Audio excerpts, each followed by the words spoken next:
আজকে কলাই ভিজিয়েছো নাকি গো? হ্যাঁ, পল্লব আর তোর পছন্দের জিনিস করছি। বাবা কি করছো সেই গো? জন্য সারা রাত কলাইটা ভিজিয়ে রেখেছি। আচ্ছা, এবার ভিজিয়ে রাখার পর মিক্সিতে বাটবো। হ্যাঁ, বাটার পর তৈরি করবো আচ্ছা কি তৈরি করবে গো? দই বড়া। ডালটা আমি বেটে নিলাম। কলাই ডালটা, কলাই ডালটা যেটা ভিজিয়েছিলে, হ্যাঁ মিক্সিতে বেটে নিয়েছে না? হ্যাঁ।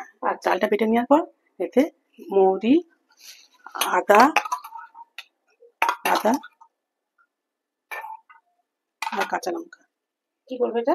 পেস্ট করে ওতে দিই। আচ্ছা, টেস্ট হবে। আচ্ছা মিক্সিতে বেটে নেবে। এইবার এই মশলাটা দিয়ে দিলাম, যেটা আদা মৌরি লঙ্কা। আচ্ছা, মৌরি লঙ্কাটা দিয়ে দিচ্ছি।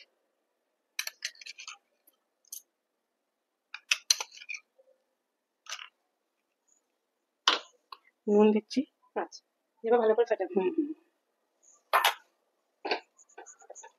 ফাটিয়ে নিতে হবে ভালো করে। যত ফাটাবো তত জিনিসটা ভালো হবে।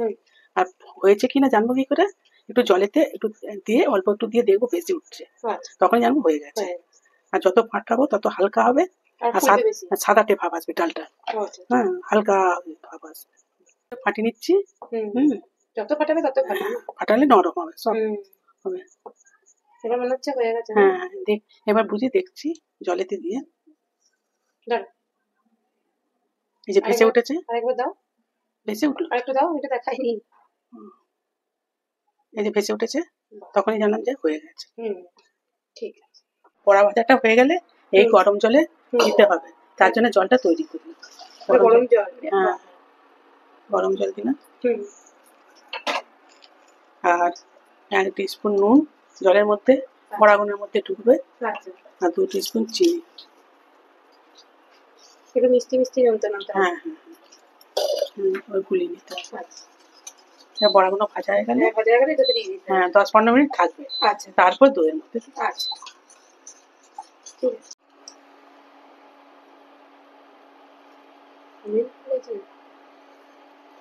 একটু হবে, ফুলেছে কিন্তু। একটু হবে।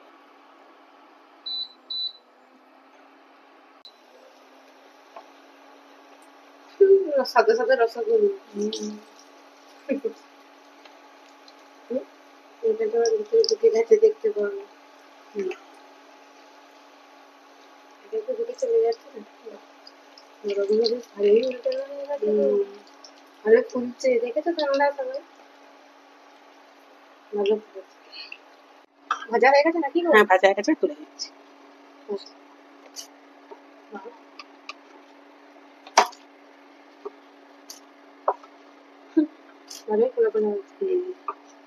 এর থেকে বড় সাইজও হবে। হ্যাঁ, এটা রসে পড়লে, দইতে পড়লে আরো ফুলে মানে একটা মিডিয়াম সাইজের। আগে মা যে নুন চিনি দিয়ে গরম জলটা করে রেখেছিল, সেখানে একটা একটা করে বড়াগুলোকে দিয়ে দিয়েছে জলে ভিজতে। দইটা মিক্সিতে ফেটিয়ে নিয়েছি। এবার নুন দিলাম, হ্যাঁ, আর বিন নুন দিচ্ছি পরিমাণ মতো দিতে হবে। আর চিনি যে যেমন মিষ্টি খাবে সে তেমন। অনেকে মিষ্টি পছন্দ না তখন দিতে হবে না, অল্প পরিমাণ হলে। তোমার যেরকম ভালো লাগে না, আমাদের ভালো লাগে, আমার পরে হবে। এটা পরিমাণ অল্প দিলেই হবে, অল্প পরিমাণ। এবার নাড়িয়ে নাও। মিক্সিতে ফেটিয়ে দিলে ভালো হয়। একটু জল দেবে তুমি? আর না জল দেওয়া যায় না, দই টেস্ট চলে যাবে। না মিক্সিতে ফেটিয়ে দিলে পাতলা হয়ে যাচ্ছে, জল দেওয়া দরকার পড়লে দই দিতে পারবে। জল দিলে টেস্ট চলে যাবে, দই দেওয়া যায়। 10-15 মিনিট জলের মধ্যে ভিজিয়ে রেখে দিয়েছি। এবার জলটা চেপে নিয়ে জলটা বার করে দিতে হবে। আচ্ছা, এরকম করে বার করে দিতে হবে, নাহলে জল জল খেতে লাগবে। নিয়ে দইতে দিয়ে দিতে হবে। আচ্ছা,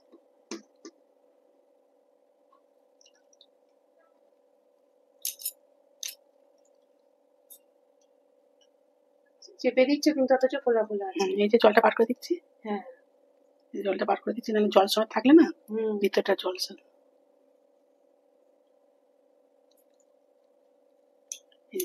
জলটা বার করে দিচ্ছি, এবার দইতে দিয়ে দিতে হবে। এবার ভাজা মশলা দেবো। দইয়ের মধ্যেও ভেসে ভেসে বেড়াচ্ছে। পুরোটাই নির্ভর করছে কেমন ফেটানোর উপরে। এতে আর জল দেওয়া যাবে না, দই বড়াতে না জল দেওয়া যাবে। এবার ফ্রিজে রেখে দেবে কিছুক্ষণ হ্যাঁ, জন্য। দই বড়াটা ফ্রিজ থেকে বার করে নিয়েছি। আচ্ছা, বার করে এবার ভাজা ময়দা ছড়িয়ে দিচ্ছি। ধনে পাতাটা নেই বলো? না, ধনে পাতাটা ছিল না, হঠাৎ করে হয়েছে তো। হুম হুম। ধনে ধনে পাতাটা পাতাটা এতদিন সবসময় থাকে হুম, আর কি। তাই হোক, আর কি সস করবো, দিচ্ছি। তোমরা এটা এখানে ধনে পাতাও অ্যাড করতে পারো।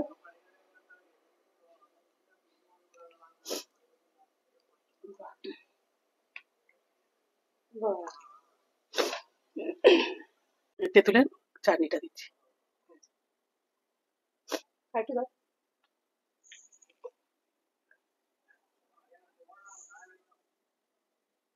মাঝখানটা দাও।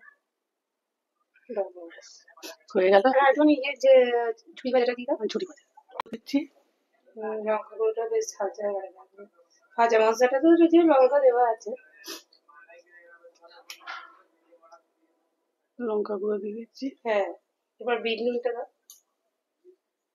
বিট নুন দিয়ে দিলাম। বাহ, আর ভাজা মশলা। ভাজা মশলা নয়, ঝুড়ি হ্যাঁ, ভাজা। ঝুড়ি ভাজা। তোমারও করতে ঝাঁঝ করতে লেগে গেছে না, লঙ্কা ঝাল। করতে করতে ভুল হয়ে যায়। বাহ, দারুণ দেখতে হয়েছে। ধনে পাতাটা থাকলে আরো ভালো হতো, টেস্টি হতো। দেখো, আমাদের দই বড়া রেডি হয়ে গেছে। কেমন লাগলো আজকের ব্লগটা অবশ্যই কমেন্ট করে জানিও। আর তোমরাও বাড়িতে পারলে এরকম করে ট্রাই করে দেখতে পারো। খেতে আশা করি খুবই ভালো লাগবে। চলো, টাটা।